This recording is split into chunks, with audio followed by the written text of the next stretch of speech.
achieved.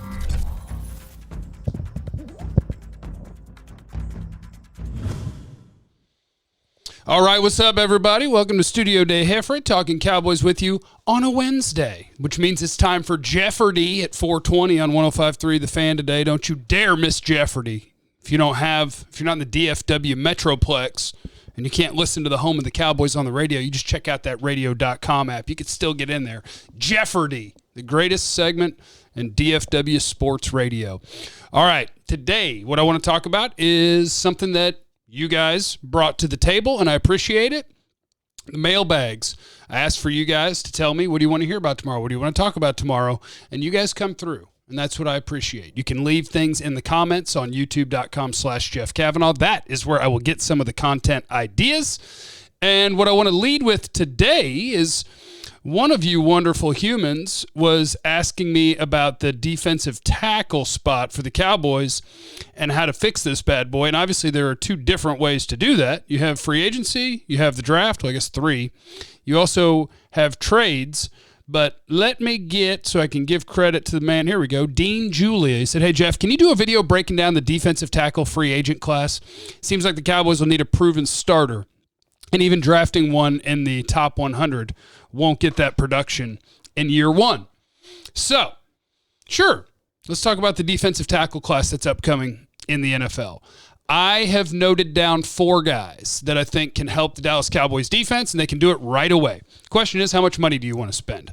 So, my 4 guys, and I'm only talking about unrestricted free agents here. I don't want to dabble in the pay them a bunch of money and see if the other team will match, and we're not going to deal with restricted free agency. We're going to deal with unrestricted free agency. Dudes that will be free. If they're not franchise tagged, then you just give them the money and go. Lawrence Guy in New England is a name that you're going to want to know. Roy Robertson Harris in Chicago is a guy that you're going to want to know. Dalvin Tomlinson with the New York Giants is a guy that you're going to want to know, run stuffer. And Shelby Harris in Denver is a stud, and he is about to be a free agent as well. So I think if you know those 4 names, you know the 4 guys that I would be interested in for the Cowboys. Lawrence Guy, Roy Robertson Harris, Dalvin Tomlinson, Shelby Harris. Those are my guys. Now, obviously, there's a whole bunch of other guys that'll be unrestricted free agents that play defensive tackle, but I wanted to focus on guys that I know are playing well this season, guys that I know are good players, and that maybe you could get. Shelby Harris, I bet, free agency's weird sometimes, but I bet that's too much money for the Cowboys. So let's see what the markets look like for those other guys, including Guy, Lawrence Guy, Roy Robertson Harris, Dalvin Tomlinson, Shelby Harris.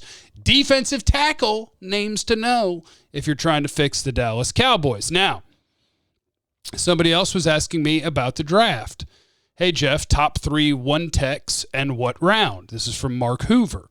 And I also got a different question from a different guy today that I think is a great point. Sometimes I throw around football terms because I've been doing a lot of football things for a long time, and some people might not know some of the terms. So, hey Jeff, top three one techs and what round? Okay, so a one technique is a defensive tackle, right? You got 4 guys there on the defensive line, or 3, depending on what kind of defense you run.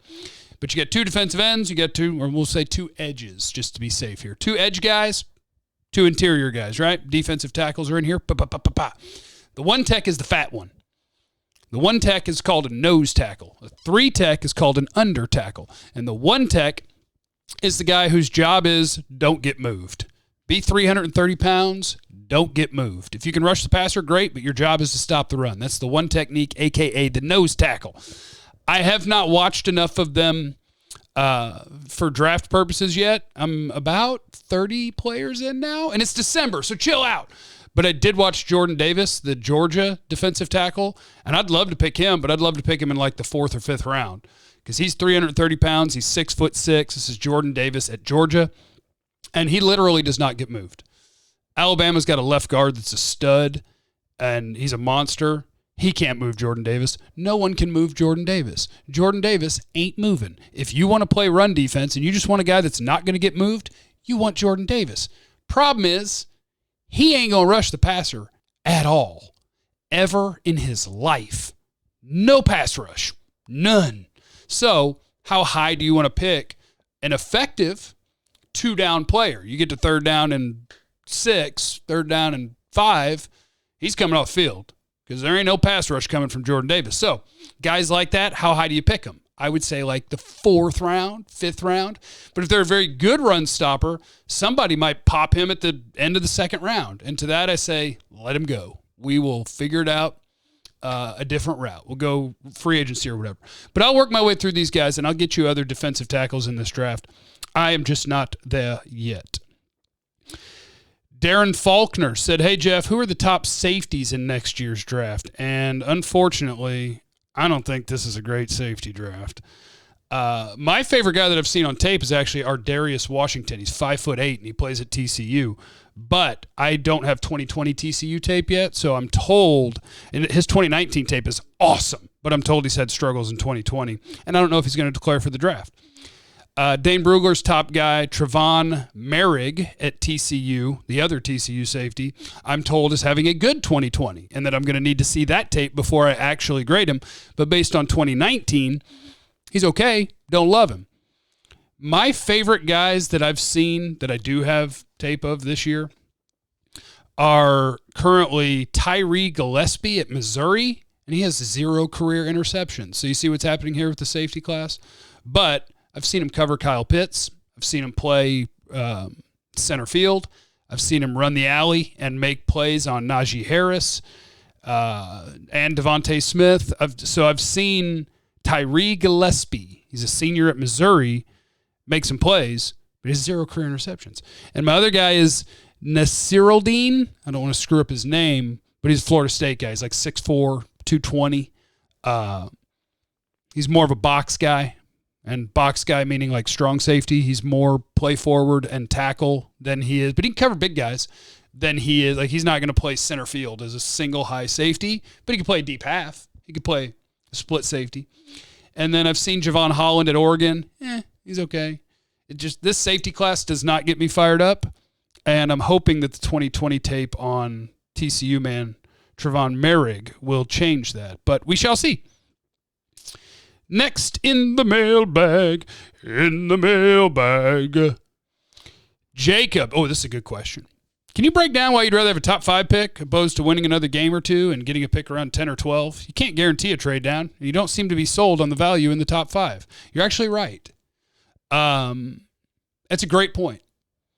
If you don't love the player you're picking at 5 and you think you could pick a similar player at 12, you'd probably rather pick at 12 because you'll save a bunch of money in a salary cap league. So that is a fair point.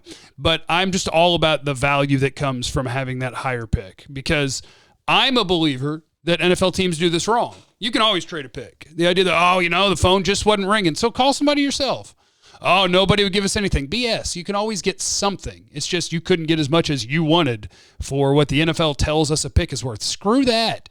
Burn your chart. Your chart's wrong anyway, NFL. It's wrong.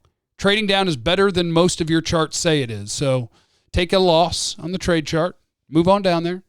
And, yeah, I want to be able to pick from a bigger pool of players. I don't know how they're going to have these players graded, but you want to have as many available to you as possible. But it is a great point that if you don't love the player you're picking as a top 5 player, you have to pay them a whole bunch of money, and you would rather pay them less money if you aren't convinced that they're a stud player like you're supposed to be picking in the top 5. So, but you'd rather have the option to pick at 12. Maybe you lose Northwestern offensive tackle Rashawn Slater. Maybe you lose both of the top corners in the draft class. You'd rather have the option of picking those guys. Is why I want to be in the top 5. But that's a great question and a good point. Hey, Jeff. This is Marcus Hughes. Why does it seem so hard to find safeties that are great at both tackling and covering? Seems like to me that a lot of guys are either pretty good or great in one department, but absolute liabilities in the other. That is another good point, and I think it's just the way that college football is going. I think most of the defensive backs in college football that are great in high school and are great athletes are playing corner. They're not playing safety. They're playing corner because there's a lot more money in corner. So Yeah, I think that's something we're running into. And I think that's something I'm running into this year is as I'm watching these safeties, I'm looking for a guy that I'm like, hell yeah, that's my guy. And I'm finding a bunch of guys that I'm like, okay. And I think that's going to be a problem. It's going to be a problem for NFL teams. A lot of NFL teams don't have good safety play.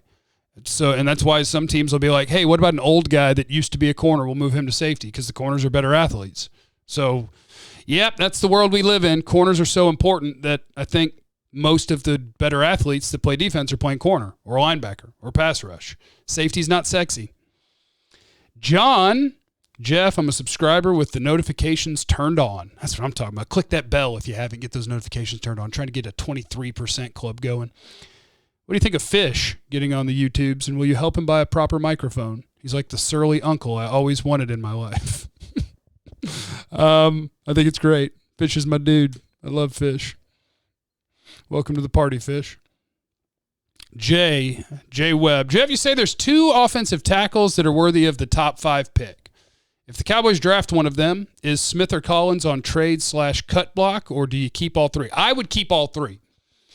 Cowboys' offensive line has been what built their chance to be really good over the last 6-7 years. And I know they've had bad years, they've had good years, whatever. But what gave them the best chance was the fact that they could block their asses off. They could protect Dak. They could protect Romo back in the day, except when they didn't and he died. And they could clear holes. That was the best part about the Cowboys football team since they've drafted Tyron and Zach Martin and Travis Frederick. That was the best thing they had. So if you had a great offensive line prospect, I'm just going to make it work. Whether you want to play, let's say, Penei Sewell, Oregon, or Rashawn Slater, Northwestern, whether you want to play him at right tackle or left tackle and move Tyron to right tackle, or you want to play the new guy at right tackle and put Lyle Collins back at guard, or you want to play the new guy at guard. Both these guys can play guard. Slater and Sewell, they can play guard. I'm just making it work. I want to have more good offensive linemen than I need. I want Connor McGovern and Connor Williams to battle for one spot on the line instead of having to play them both. That's what I'm looking for. Clarence Yee, would you rather draft a player who played in 2020 but is graded slightly lower than an opt-out player at the same position? You have a better idea of what you're getting as opposed to a projection who missed an entire year. That's going to be the strange thing, is what happens with all the guys who opted out this year, and then what happens, like, say, pick a guy, Javon Holland, Oregon, right? He's a nickel corner / safety, and he opted out. And his tape and his ball production, it's pretty good. But what about if there's a nickel corner / safety in 2020 who wasn't as good as Holland in 2019? But in 2020, he's gotten better, and he looks better than he was, and he's progressing, and you didn't get to see that from the other guy. But the other guy was better at the same age. How are you going to handle that? That's one of the things that teams are going to have to fight through, is what are we going to do with the opt-out guys? I think in the draft, generally, if you're considered a good prospect, it's going to work out really well for you. Because what we do is the more tape we get on guys, the more we nitpick them. It's how Mitch Trubisky goes before Deshaun Watson, because he only starts 13 college football games, and you're like, holy cow, he didn't play a whole lot, and look at all the good things. Imagine what he could be. And then Deshaun Watson, who you have all this tape on, you're like, well, what about, and what? Instead of viewing all the games they played as experience and being more confident in what you're seeing from a guy, we start picking them apart. Because it's like, well, he should have matured into a perfect player by now. Why isn't he a perfect player? So it's a weird deal. I think for a lot of the guys, this opt-out stuff is actually going to help them because they won't have more tape to nitpick, and teams are just going to be like, man, imagine what he's going to be if he was that then.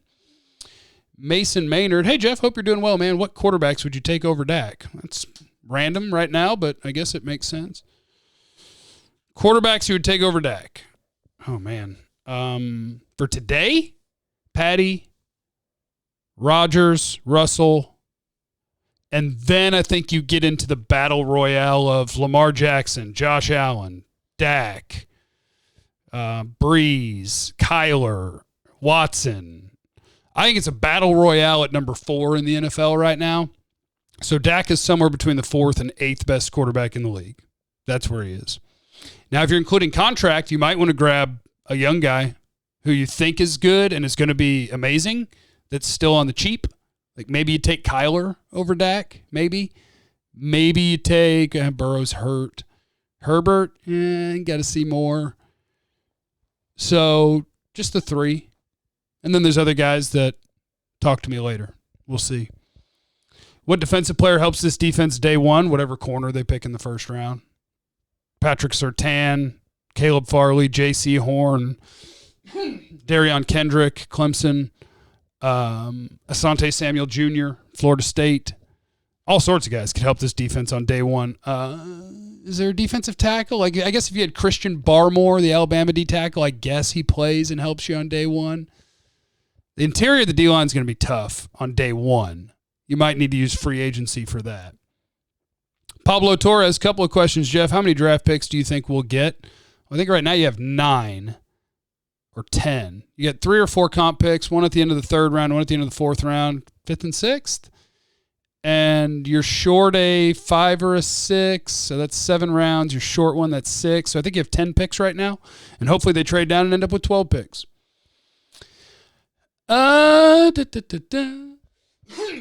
Sorry. Cowboy Troy 62. I actually like this question too. He says, what does off-ball linebacker mean? Anyone please tell me. I feel dumb for this question. That's a rule around here. No one's allowed to feel dumb. If I'm ever talking over people's head, it's not going to be just you. It's going to be a bunch of people, so I appreciate you pulling me back. Off-ball linebacker. If you're a Cowboy fan, picture Jalen Smith or Leighton Vander Esch. They're off-ball linebackers. Sean Lee, off-ball linebacker. So on the ball would be like the line of scrimmage. Center's here. He's going to snap the ball. So you get the offensive line. You get the defensive line. The problem is the NFL and media are stupid about how they talk about things. They'll call Von Miller a linebacker in Denver, but he plays the edge. He plays up on the line of scrimmage and he rushes the quarterback. TJ Watt, they're going to call him an outside linebacker, whatever. He plays the edge. He's rushing the quarterback. Jalen Smith and Leighton Vander Esch are 3 to 5 yards off the ball, and they're playing from back there. They're playing linebacker. So off-ball linebacker means a guy that's not a line up on the line of scrimmage and rush the quarterback guy. A guy that's not an edge player. He's an off-the-ball linebacker. That's an off-ball linebacker. It's not a stupid question. I love you. Robert Brown asked about the Notre Dame linebacker. I have not seen him yet. Matthew said, why do you hate Andre Cisco so much? I don't hate Andre Cisco. I don't hate anyone. I have Andre Cisco in like the 3rd to 4th round range with all the other safeties. I just don't think that his interception numbers are going to make me say he's an awesome prospect when I've seen him get beat way too much and miss way too many tackles, and way too many big plays are his fault. So, yes, decent prospect.